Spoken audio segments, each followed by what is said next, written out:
Our lecture will be for approximately about 1 hour. We'll have a total of 10 or 11 slides. I may have added or subtracted one in this process.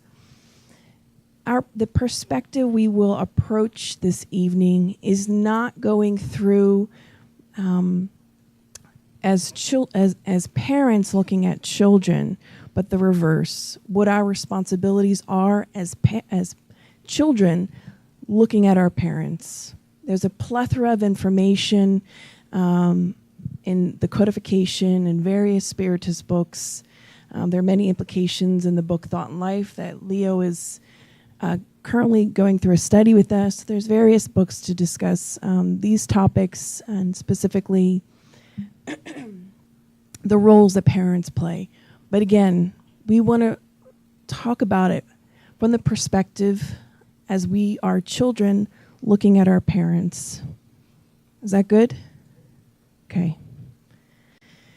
We all know, and this goes without saying since this is a Spiritist center, we are Spiritists, that we believe there's a reincarnatory plan, which basically means there's a plan before all of us, before we are born. We are given the parents that we need to have for our progress, for our evolution, for us to grow, to learn, and to better ourselves. That's pretty straightforward, basic Spiritist knowledge, as well as society and family, that we know that social ties are necessary for progress and family ties are summed up in social ties. So family ties are a natural law. God has thus willed that humans learn to love one another as brothers and sisters. We know that in law society, we need to come back in a family. It's the way that God created. It was his divine design, which tells us that everything is related to relationships. Everything. Our relationship with ourselves, our relationship with God, and undoubtedly our relationship with our parents. But what does it mean to honor anyway? This is a definition I think that a lot of us have struggled with, do struggle with, or have struggled with. What does it mean to honor someone or something? For everybody, they can look very different. But just from a very basic standpoint, from good old Merriam-Webster, they tell us that it's both a noun and a verb. To honor means to give high respect, esteem, privilege, and the verb definition means to regard with great respect, to fulfill an obligation, or to keep an agreement. This is the human definition of what it means to honor. It's to give respect, it's to regard, to revere. Does it make sense? I think so thus far, right? But in chapter 14 of the Gospel according to Spiritism, they develop this definition, this idea of honoring on a much more profound level. We will give a full disclosure. We know that due to the nature of our circumstances in life, not all of us are blessed with a happy situation in our families. More times than often, or maybe not, depending, we might have difficulty with one parent, both parents, or we may not even know our original biological parents. That's okay, because what we're going to discuss here today, all of that is irrelevant, and we'll explain why. Because there might be some people thinking or listening to this right now thinking, well, I never met my real parents, I don't know who they are, or I've disconnected myself from them entirely, so how do I reconcile all of what we're about to go through, okay? So it's important for us just to remember that. In the gospel, it tells us several things. First and foremost, that this law, honor thy father and thy mother, is a direct consequence of the general law of charity and love for one's neighbor. That we cannot love our neighbor, ultimately, without loving our father and our mother. We're going to talk a little bit more about this and some research surrounding this. And we also will discuss at the very end, and we'll be doing a visualization activity in which we will utilize a visualization from a book that we'll mention later, but I'll mention here real quick. That's entitled, It Didn't Start With You, How Inherited Family Trauma Shapes Who We Are and How to End the Cycle by Mark Wolin. It's actually based upon the idea of family constellation, not about family constellation here, according to Spiritism, but a whole other set of ideas. It just tells us, at least in part, that our happiness, health, and well-being is directly connected to our ability to love and honor our mother and our father, and consequently, our neighbor, our friends, our relationships. Because our relationship with our father and mother is the first relationship that we will model the rest of our relationships after. And then we can find through research, which we'll talk again about later, that there's a direct correlation with this, that our inability to have healthy relationships could also stem from our inability to honor and love our parents, which makes sense because if it's the first relationship we have in our lives and we don't learn how to trust or we feel violated in cases of abuse in varied hues and forms, there could be, obviously, a direct correlation if you suffered some sort of trauma. But even still, the fascinating thing about this particular chapter and what Spiritism recommends is that despite what we endure, despite if our parents fell short, which many do, most do, because none of us are perfect, we still as children have an obligation to love and honor them. But the term honor in the Gospel according to Spiritism, it adds in something different than the average definition. They say the term honor includes this duty that they call filial devotion. Filial just means of or due from a son or a daughter, and devotion obviously is love, loyalty, etc. And also to show that love, one must add the next four things. Respect, which could be defined as deep admiration. Consideration, which can be defined as payment, reward. Submission, which is yielding to a superior force. And acquiescence, which is reluctantly agreeing or accepting something, but without protest.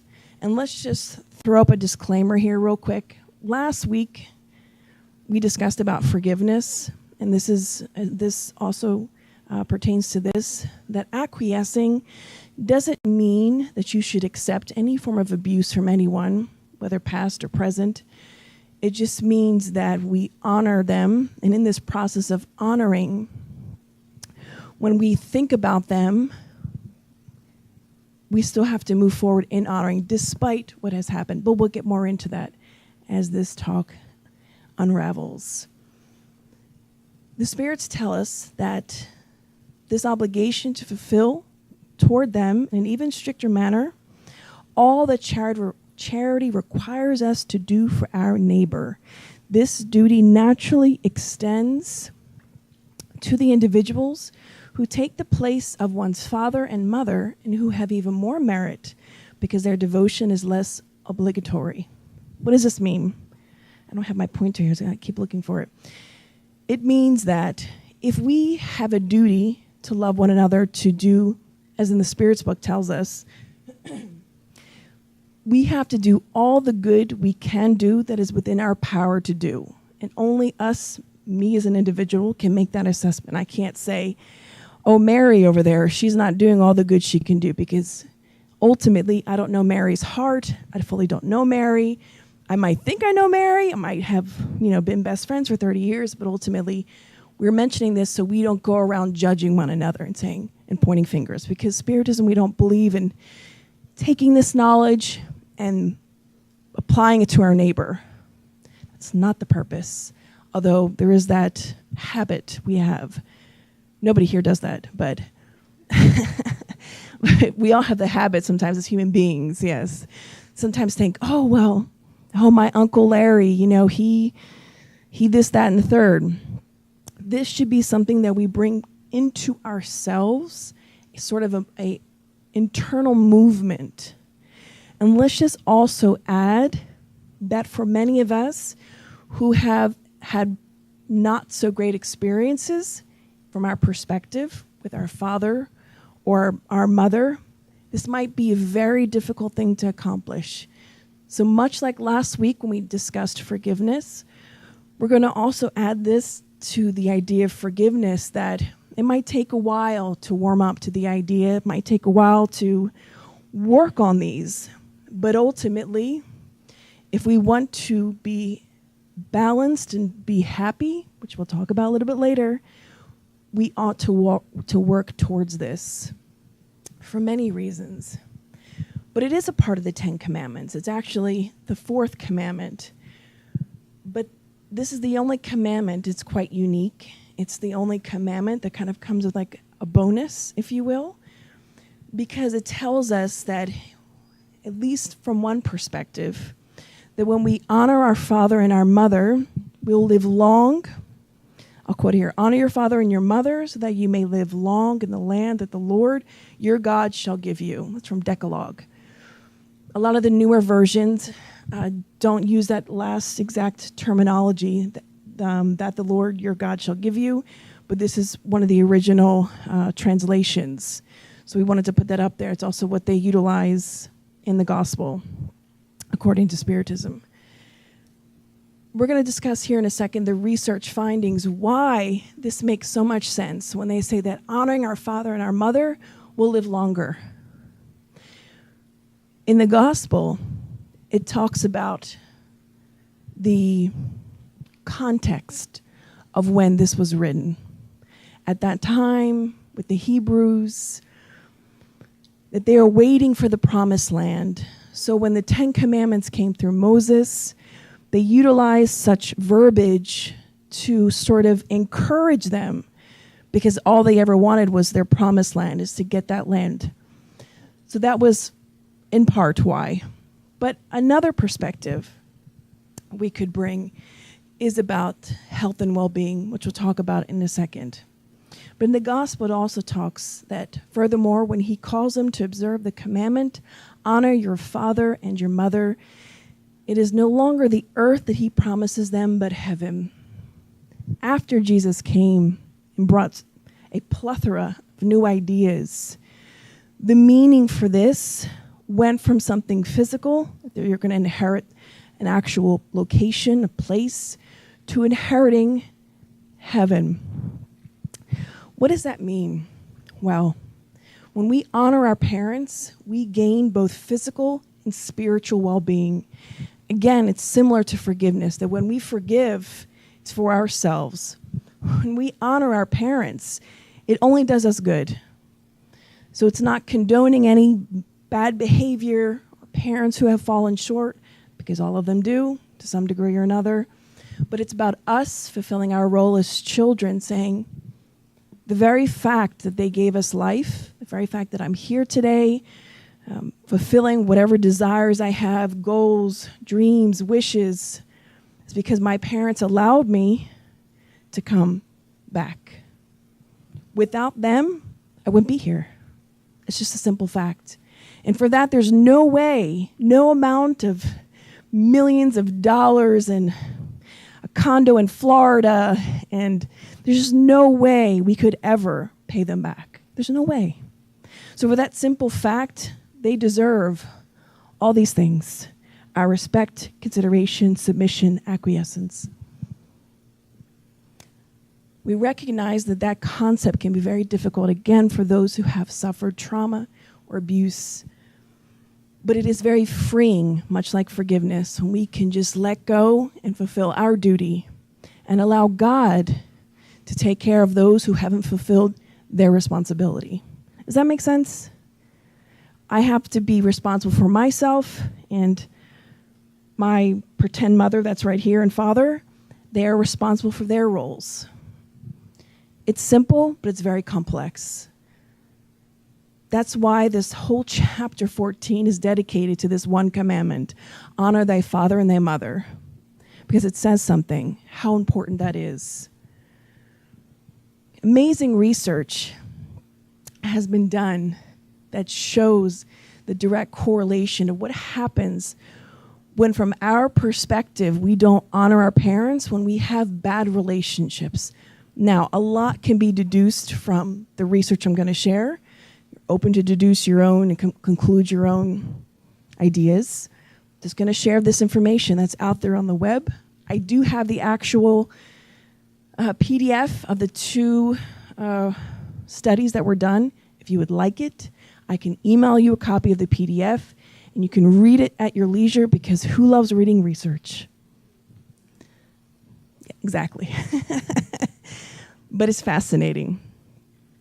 There was a 35-year longitudinal study done at Harvard University studying the quality of relationship with our parents, stating that the quality of our relationship with our parents can affect our health in later life. It's one of the two longest longitudinal studies that have been done. Participants were asked to describe their relationship with each parent using the following scale: very close, warm and friendly, tolerant, strained and cold. 91% of the participants who stated that their relationship with their mother was, quote, tolerant or strained and cold, were diagnosed with significant health issues later in life, such as cancer, coronary artery disease, hypertension, peptic ulcer disease, and many other diseases that were not directly related with their health and some other factors. This was directly correlated to what their relationships, what they viewed their relationship as. Conversely, 45 of the participants who say that their relationship with their mother was very close, warm, and friendly had less incidence of disease in their later life.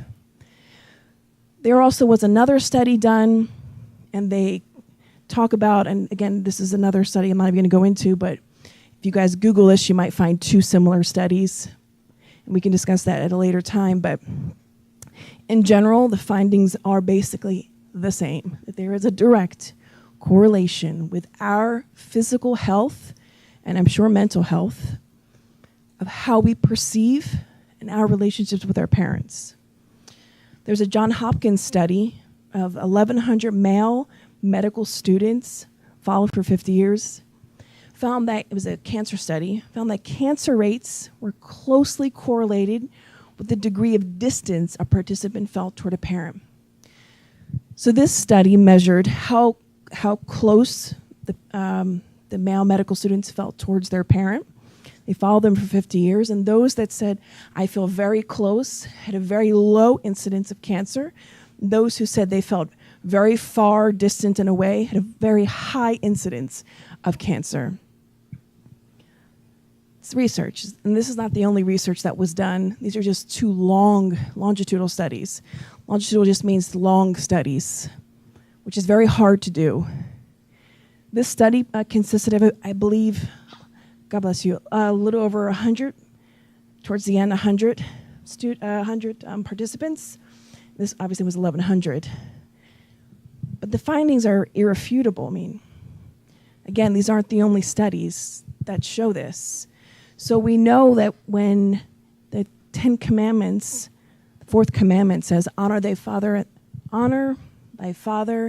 and your mother, so that you may live long in the land that the Lord God shall give you, we also can surmise or conclude that we'll live longer, happier, and healthier when we honor our parents. Because when I am balanced and when I have a healthy connection to my source of life, not just God, but my parents, I'm better off down the road. Now, having made that statement, that doesn't mean, much like we discussed last week about forgiveness, that we should tolerate anyone's abuse or the like. But that when we think of them and when we see them in our minds, because sometimes some of our parents already passed on to, the greater world, the spirit world, heaven, whatever you want to call it. So some of us might think, well, my parents already passed on. I can't really, that's okay. Or you may have never met your parent, your biological parent. That's okay. But in our minds, we need to practice this honoring. A good friend of mine who's a therapist said to me once that he had suggested to a patient whose father was passed on, that this patient print out a photo of him. And that every day when he walked past the photo of his father, he should just sort of either bow to honor, or just think of something positive, or just say thank you. And through that patient's treatment, there were a series of issues with this particular patient, but through that one act seemed to solve a slew of underlying emotional issues with this particular patient. So there is a healing process and a forgiveness process that we will be discussing. But if you're asking yourself at this point, okay, you're telling me it's good to honor my parents, but what are the practical steps? Like, what do I really do? What can I do today? What can I do when I get home today or tomorrow? Well, first, let's talk about a few things. We have to honor those whom honor is due. And this is taken from an online article, which I can, again, share later if anyone would like to. It's very interesting. That honoring parents is a form of honoring all authority, including God himself. As Tom Keller, an author, says, it's respect for parents that is the basis for every other kind of respect and every other kind of authority. So it begins with the origin of why we're here, of how we got here, really. Yes, God, of course, always need to honor and revere God, but our parents, forgive them. This is a biggie. We talked about forgiveness last week. We suggested a fantastic book written by a very good psychiatrist who's also spiritist, and I guess we're sold out. Yep. The Forgiveness. Yeah, by Dr. Alberto Almeida. We're sold out. Okay, because it's a fantastic book. Forgiveness. This is a whole other ball game that needs to be worked out. Because in Spiritism, we don't believe we live just one life. We believe in multiple lifetimes. And because of that, we carry a lot of emotional baggage with us on both ends of that spectrum. Children and parents and children. But it's important that we work towards that forgiveness. Perhaps the most important way we can honor our parents is to forgive them. The fact is, there are no perfect parents. All parents have fallen short of their children's expectations, and in all likelihood, even their own expectations. What does that mean? We often take photographs of our parents, mental ones, and we might even construct an idea about our parents, believing that they must be perfect. Does anyone in this room ever come to recognize that about themselves, that they have this expectation that their parents be perfect? Especially when we're little, absolutely. And it's like as you get older, that bubble gets bursted, and you're like, oh, they weren't perfect. They had problems. Part of, and this will sort of be part of the, I'm losing my words today. It's the pregnancy, I promise it's not me. Part of the visualization that we're doing later is for us to contemplate and look at our parents, not just as our parents, but as individuals that grew up with their own problems, their own personal traumas, that they carried from their parents, that they experienced that we might not even be aware of. Maybe your father or mother didn't want to tell you about all the trauma that they experienced and went through because they wanted to shield you. But patterns repeat themselves. All parents have fallen short of their children's expectations, of our expectations of them. And for sure, if we were to interview our parents, they would say, yes, I definitely have fallen short. Speak well of them. We are in the age of social media of every form. Facebook, Instagram, Twitter, everything. Stop talking bad about your parents on the internet. I learned by having a teenager that, and this is interesting. I don't know if any other parents who have teenagers know this. So, or maybe this just pertains to my daughter and her circle of friends. So you have your regular Instagram page, and then you have your Finsta. Does anybody know what a Finsta is? No. So a Finsta, okay. So a Finsta page is a second Instagram page. And let me just tell you, most parents do not know about their children's Finsta page. I have learned that in not so great ways. So what do they do on the Finsta page? They complain. And they really air all their dirty laundry, not just about their parents, but about their friends, about Susan, who was talking trash about her last week during First Mod, and what she wishes she could do to her. So it's really amazing. I've seen some Finstas. It's appalling. But, you know, this is this generation. We did really appalling things too. We all did, just every generation slightly different in the ways in which they manifested. But trust me, we've all done it. Whether you had sleepovers and you were trash talking all of your friends. So we need to learn to speak well. It's another way we can honor our parents, to refuse to speak evil of them. Support them. This is not financial support. This is other forms of love and care. We recognize that this is very difficult to do in a lot of circumstances, but it's something to be obtained. Provide for them. Finally, we can honor our parents by providing for them financially in whatever capacity. Even if that means, well, I'm just not able to, I'm not in a financial situation, you might think to yourself, that's okay. I can recall growing up poor, and my mother wanting to send money to her mother in Brazil.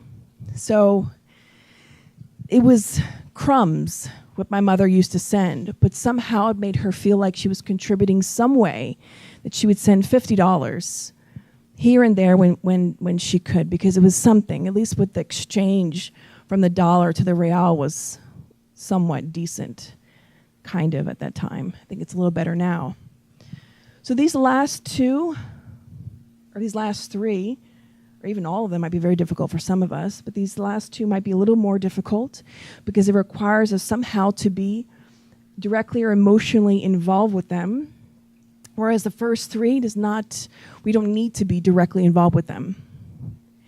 Number 4 and 5 you may not be able to do anymore. Your parents have passed on. But we can support them through our prayers because we know that the spirit lives on post-physical death. But there are many other resources that during this process, if we find this process difficult to do, there are resources we can pull from to strengthen us, to help us to achieve this. You might not be there yet, or some of us might not be there yet. You might say, I can't even go. I can't even do number 1 yet. That's okay. Forgive yourself. Self-forgiveness is important. So is forgiving others. But you can start by doing what we call our God at home. That we all know what that is at this point. It's basically where we pick a particular day and time, do a prayer. And by the way, you don't have to technically utilize a Spiritist book. If you read the book Family Constellation by Joanna DeAngelis, there's a chapter in there that talks about the God at home and how to do it, her recommendations. And one of the things that she says that you can use a spiritual book. It doesn't have to be the gospel. It could be another book of a spiritual nature. We have a printout. We can email it to you, send it to you via text or through WhatsApp or another app if you wish, to explain how to go through the process, because I'm not going to go through it all right now.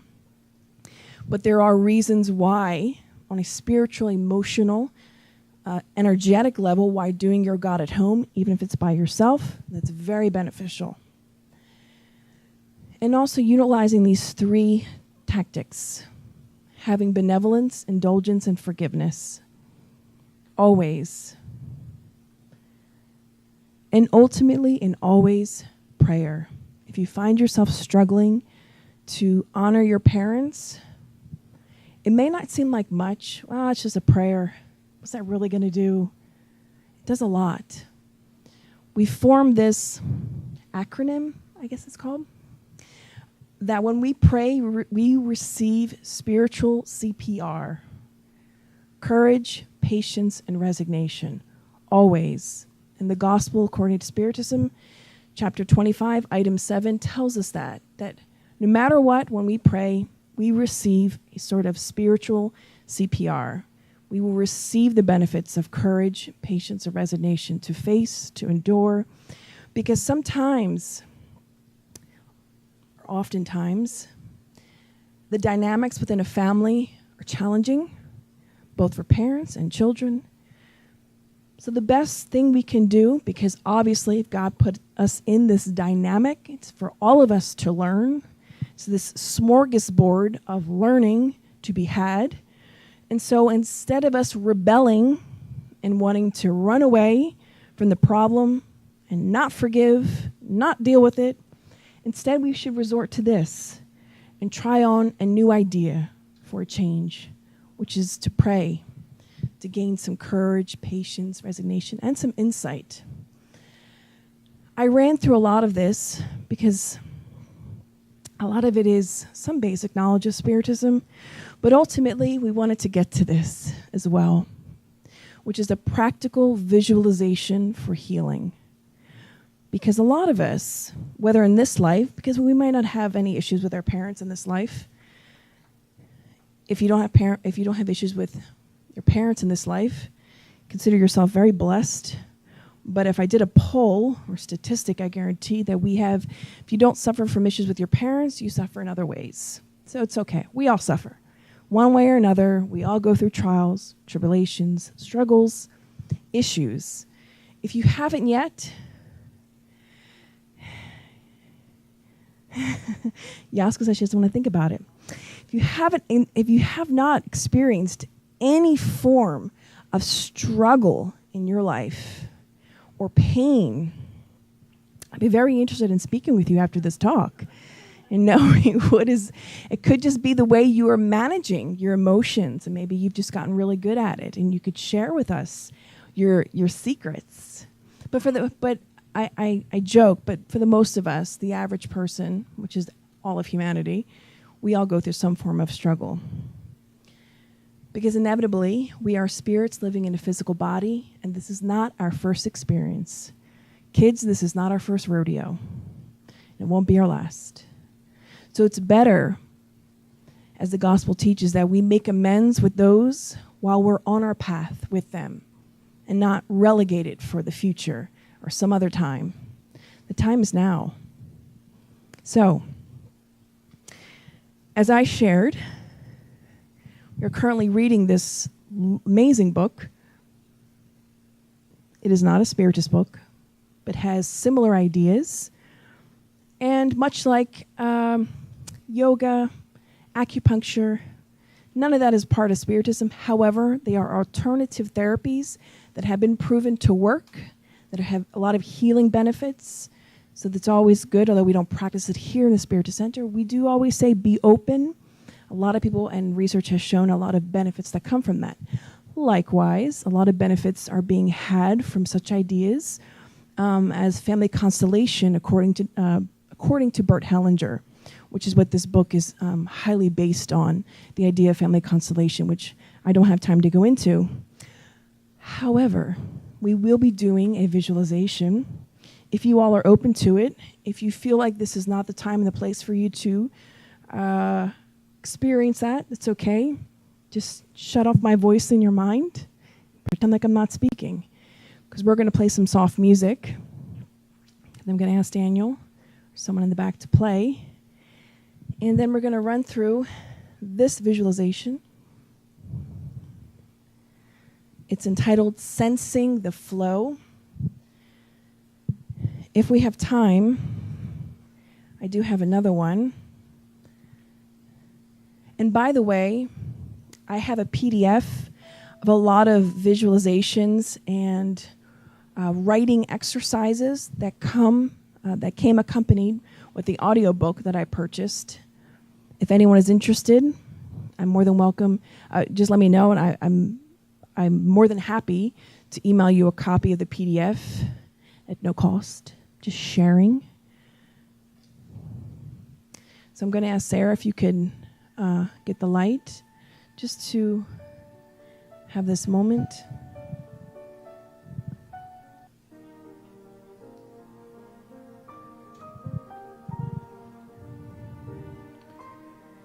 And again, if you wish to participate, I do ask that you close your eyes.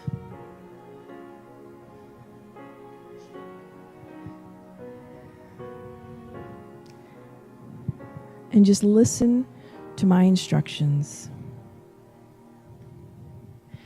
Take a minute and feel the connection or disconnection you have with your parents.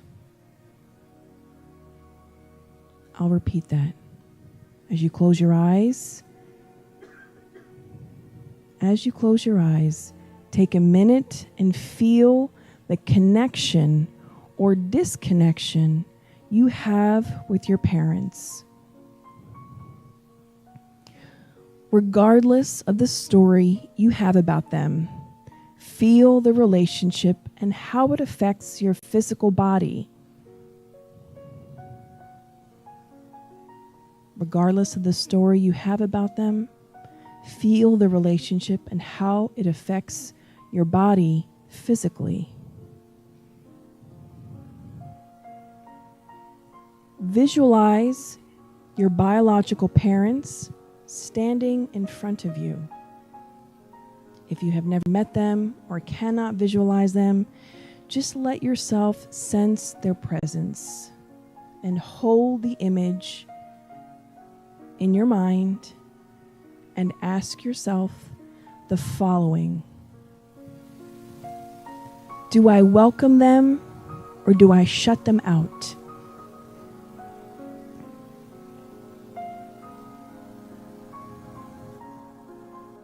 Do I sense them as welcoming me?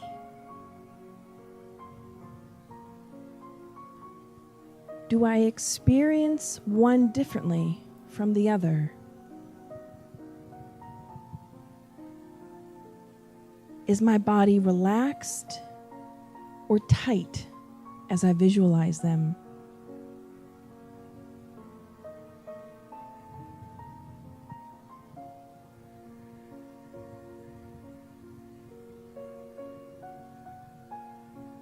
If a life-giving force were flowing from them to me, how much of it would be getting through?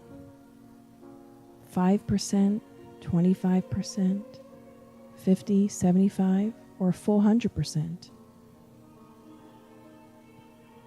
If a life-giving force were flowing from my parents to me, how much of it would be getting through to me?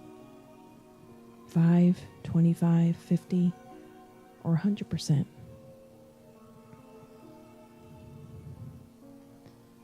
Allow yourself just in this moment to feel whatever comes natural.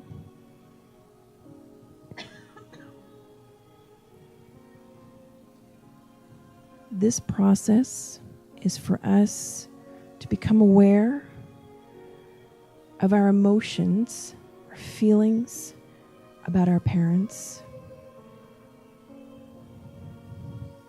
So part of the healing process is first knowing ourselves.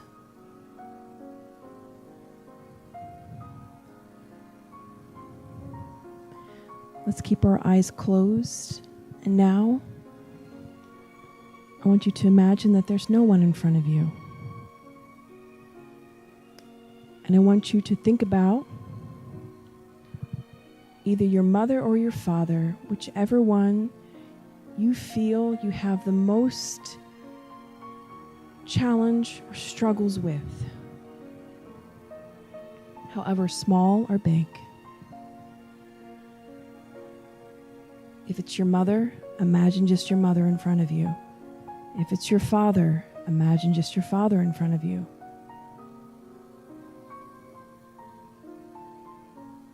If you have both a step parent and a biological parent, imagine whichever one you feel you have most issues with. So as you imagine them in front of you, they're only a few steps away from you.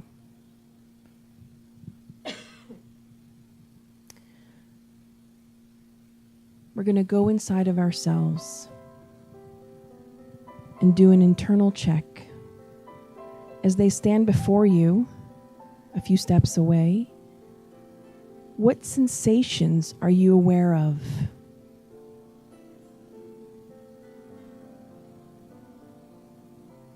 You can answer this question just within your mind. Now imagine that this parent takes 3 large steps and stands very close to you, within inches of your body. What physically happens inside you? Does your body open, or does it contract and want to pull away?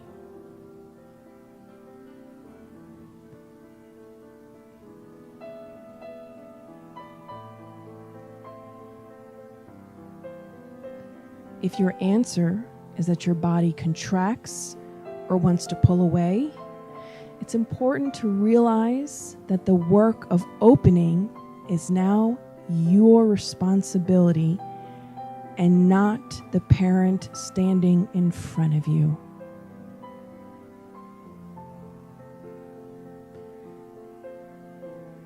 I'll repeat that. If your answer is that your body contracts or wants to pull away, it's important for us to realize that the work of opening is now your responsibility and not of the parent standing in front of you.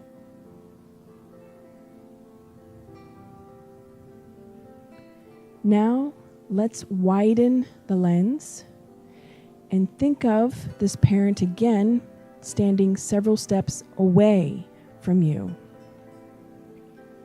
This time, visualize this parent surrounded by all the traumatic events that he or she has experienced. Even if you don't know exactly what has happened to them, you have a sense of their family history and how he or she may have struggled in their life. Take a moment to really feel what it must have been like for him or her.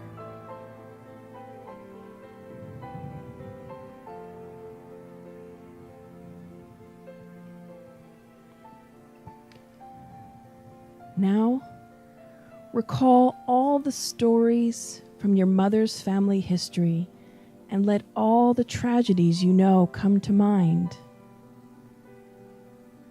Visualize this parent as a young man or woman or small child or even a small baby tightening against the waves of loss, trying to protect themselves from the onslaught of pain.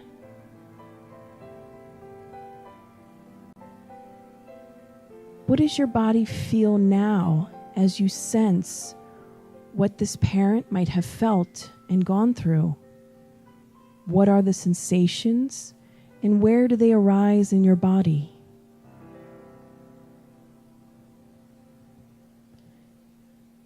Can you feel or imagine what it must have been like for them, the parent that's standing in front of you?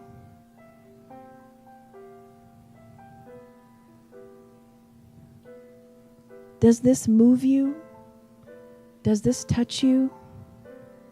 Can you feel your compassion for him or her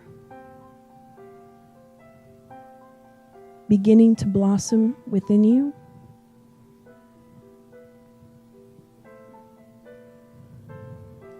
Whether it's your mother, your father, or step-parent standing in front of you, I want you to tell him or her in your heart the following: Mom, I understand.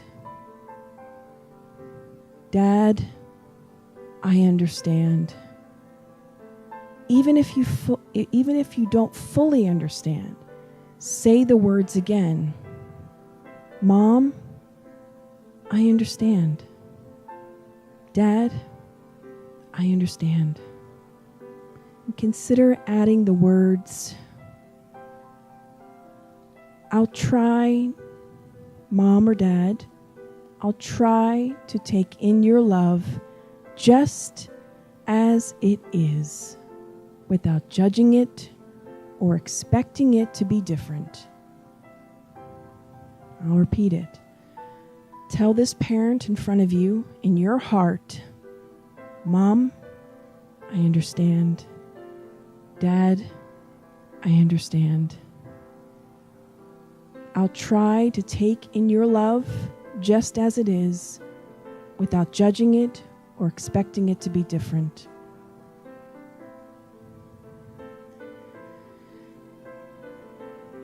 How does it feel to say that? What happens in your body when you tell this parent this? Is there any place in your body that lets go, opens, or feels softer?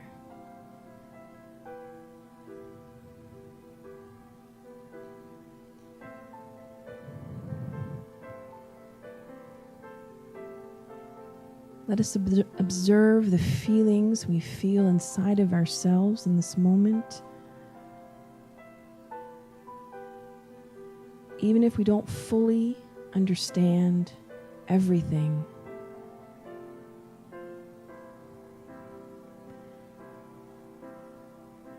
And now, let us envision both our parents again in front of us. And they are silent. And you simply say to them, thank you. Thank you for this life. Even if you don't fully understand your own words, let's practice saying it in our mind as we visualize them. And say, thank you. I am grateful that you gave me life.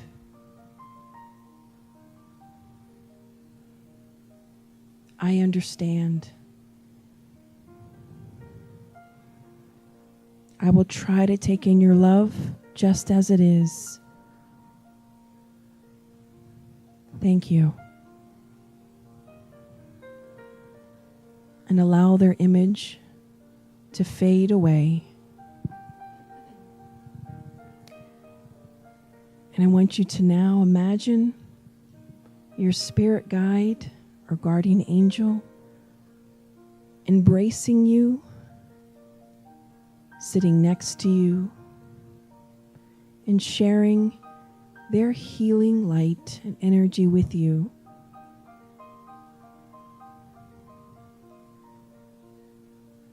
And let's slowly come back to the present, to this moment now. When you feel ready, you may open your eyes. It's good to take in a deep breath, in through your nose, out through your mouth. And just know that this visualization is very good for us to do.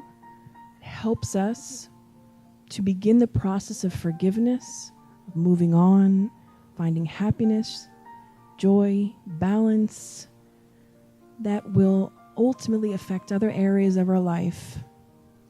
Undoubtedly. So the research is there. So our last thoughts for this evening is from a great woman who no longer, sadly, is upon this earth. She was a great spirit that left a mark on this planet, Dr. Maya Angelou.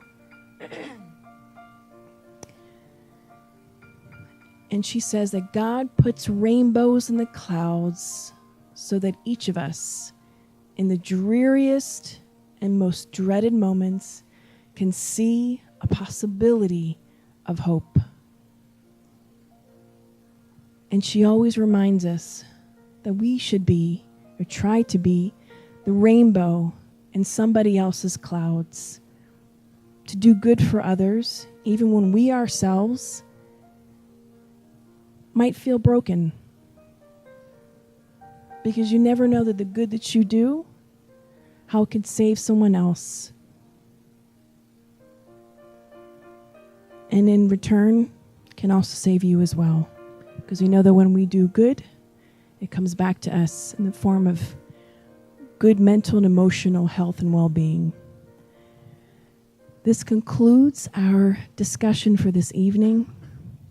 There's much more to be discussed on this topic. Of course, we only have 1 hour, but there's much to be talked about, discussed, digested, reviewed, and studied more profoundly. And we always encourage each one of us to study and read on your own at home and to work towards forgiving, letting go, and moving on for our own spiritual health and well-being. So I thank you all for listening, and I will open up for questions, and Sarah, you can get the light. If anyone wants to share any comments that they experienced during the visualization, please feel free to do so. We can always, it's just between us, if you feel comfortable. If not, that's okay too, because it's not about sharing necessarily, but it's about having your own experience, taking that in. And again, I have the whole beautiful packet by Mark Wolin with great visualizations and writing exercises for us to get to know ourselves better and to connect with ourselves, a higher power, and to connect with wholeness. So just a suggestion if anyone's interested. So I will open up. Again, if anyone has any questions, comments, or if you're not feeling well, please see me after. This is all over as well. So again, if you want to share your experience, let me know. Any brave souls? Yes, go. Thank you for all the information, especially this last part, this visualization. I think the part that touched me and opened up my heart, my awareness, is the part that you say, just imagine your parents, each one of your parents, since they were kids, youth, young people, their lives. And we enter in this, it's like there was this little strip for kids. How'd you say? Yeah, that Dora, the friends say to Dora, I don't understand my parents. And Dora says, well, it's like you, when you arrive at the movie, in the middle of the movie, you may not understand. So we enter in their lives in the middle of the process. I think that makes the misunderstanding. Second, I think we take, I think the society put in this, our mind, that our parents has to know better. They should be perfect. I don't know why we think like that. I think only Spiritism say clearly they are also their own paths for evolution. They are not perfect. It's like us, the kids. And so plus this part, plus that we don't realize they had their own childhood, make us be so demanding of our parents. So my question is, when you presented those studies where our relationship with the parents had such an impact in our health, I wonder if the other type of relationship with our siblings, with coworkers, makes such an impact. I don't think so. And why? Why the parents, this break in our relationship with our parents had such an impact? Is because we're so harsh? We feel guilty? What is because should be the most important relationship that may affect even our physical health. I always get worried what you're going to ask. Thank you, Yasko. Always fantastic questions. So hopefully I can answer your question. So and I have a psychologist here today, so this puts a little pressure on me. From my limited understanding, from the perspective of psychology, the relationship we have with our parents is the first relationship we have, and we will model on an unconscious or conscious level every other relationship we have with other females and males in our lives. Undoubtedly, I'm sure if I were to pull some data from the relationships I have with my siblings, if I have siblings, that will also affect the relationship I have with others in my life. However, on a deeper spiritual level, and I'll let Paula chime in a minute, but on a much deeper spiritual level, from a spiritist perspective, the role of our parents, actually consequently from the according to Bert Hellinger and family constellation theory, the relationship and the impact of our parents is so intense and so special and important that it from there diverges comes from every other aspect of our relationships in our lives. So they are sort of the source, the fountainhead. I mean, above them is God, but they're sort of the fountainhead that if we can't master or forgive or manage to honor them, it's going to spill over in every other relationship. I liked what this psychologist from Brazil, Rosandro Klinge, said about his wife. I found it so fascinating when I heard him tell a story. He said that when he was dating his wife and they got engaged, she said, "Look, I'm not going to marry you until you work out your relationship with your father, because that inevitably you're not going to be a good husband in the long run. You're not going to be a good father. And it's going to be a mess for me. So if you want to marry me, go work out your relationship with your father." Because at that point, he had a lot of anger and hatred and had not forgiven his father. He said that was the best gift his wife to-be could have ever have given him. Because through forgiving his father, making amends, learning to honor him, he was freed from so many issues that he had growing up. Suicidal thoughts, depression, anxiety that he had suffered from on and off. It's freeing for us. I can attest to that on a personal level. When we actually put into practice this idea of looking at our parents, and because we're at the end, I'll do a quick little anecdote about my own father, who's passed on probably 2 years now, and had a typical bad relationship, if it can say it's typical, and didn't understand him and all these things. And then in his process of dying, which took about 8 years, in his process of discovering he had cancer and that slow progression to full metastatic cancer and his ultimate leading to his death, I began, I'm sure for him, but on my end, I began thinking about him no longer as my father, but as a person. And I started thinking a lot about his life. He grew up in Brazil, the north of Brazil, with 15 children in his family. They were poor.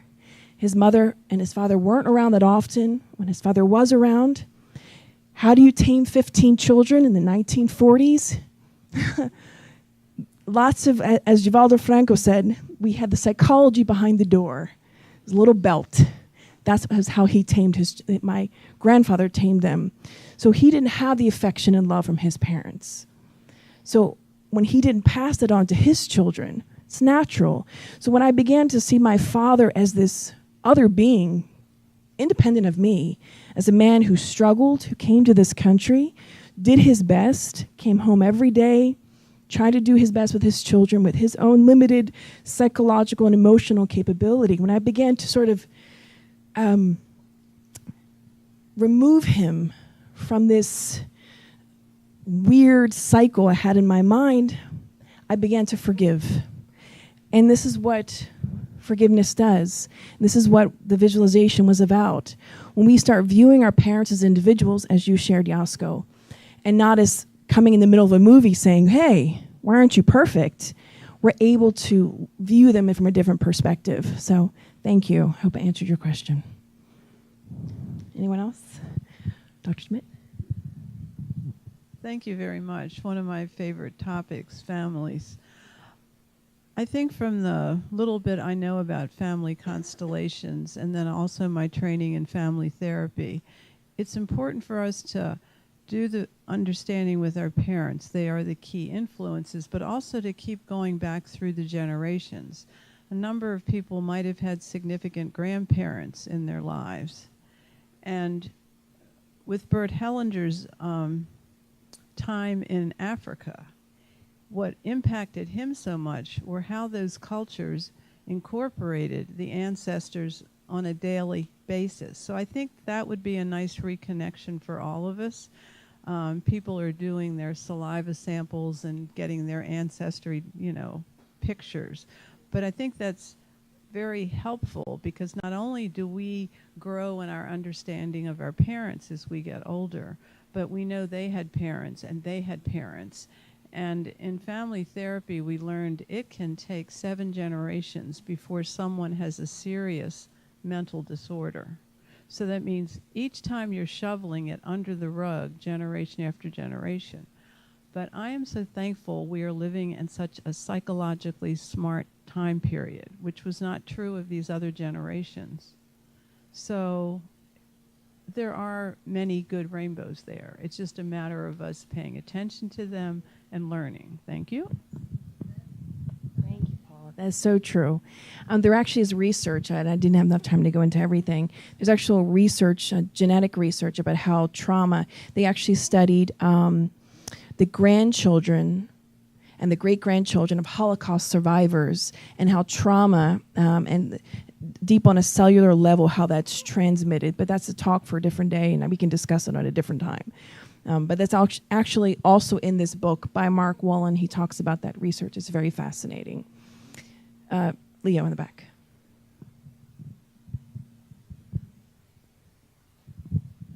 It's just a continuation of the comments that we already made. I think we're all in sync with this idea.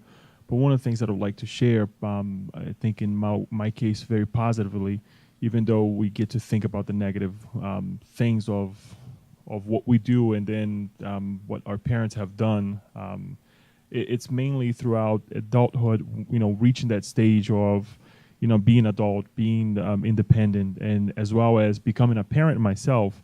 I often go back and try to look back and say, how my father would act on a situation like this, or how my mother would act in a situation, good or bad, and really try to extract, the goodness out of it, and connect with their ideals and the good things that they had, even though there are disconnects in, on some ideas that we have, not connecting fully on 100% on everything. I don't think we should, because we're all different beings.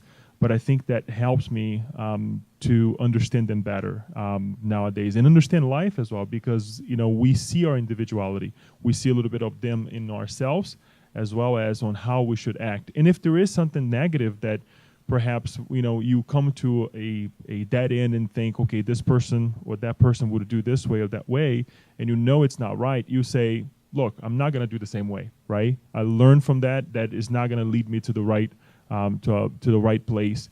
And if there is something good that you get to that at end and think, well, look, this is the best way, you do so, and because you already have that example in life. So I think this recollection, this reconnect, even though we may not have, as Paula said, the ancestry right there in our face, unfortunately, moving to another country or not, I think it's nice for us to do this.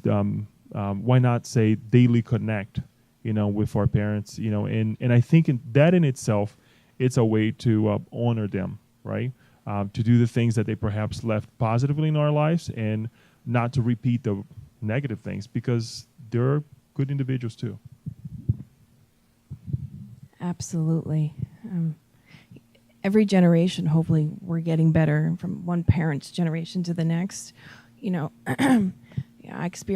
all have experienced some form of trauma from our parents, and undoubtedly, we may traumatize our current children. It's going to happen, even when we try our best not to. But through love, understanding, forgiveness, working on our relationships, and constant dialogue, and I love this idea of the God at home, but also an idea called family meeting, something that Paula had brought to us quite a while ago. It's not a Spiritist theory, but again, people are always welcome to add in alternative things. It's where you meet once a week as a family. And there's even YouTube videos on how to do it. You meet as a family, create an agenda, and you discuss topics that are going on within your family circle, within your immediate family or otherwise, to create a discussion of open dialogue. I love what Raul Teixeira had once said. He said that he had heard complaints from parents, older parents, saying, oh, my child, is grown up now, wants nothing to do with me. He's always busy, doesn't have time for me. But if we think back, did we make time for our kids? Do we, when they're saying, Mom, Dad, let me talk to you about this, and you're like, I'm busy right now, I'm busy, like something else going on. And we don't build that relationship as they're growing, we cannot expect to have that later in life. But again, thank goodness for the idea of forgiveness, that we can forgive our parents for not giving to us what we felt we needed, but instead change our perspective and say that they did their best in their own limited capacity, in their own limited knowledge, and to love us the best way that they knew how. Because as we discussed last weekend about forgiveness, we can only give the love that we have inside of us, the quantity. So sometimes people just haven't reached that level yet. That's why it's important to change our perspectives. So thank you all. Does anyone else have anything else they wanted to share? No? Okay. All right. So we're going to do a short visualization. We're not going to have the passes. We're going to have the spiritual passes, which is normally we have those standing in the front. But today we're just going to ask that the noble spirit guides, the workers of the SSB, spirit workers, permit us this moment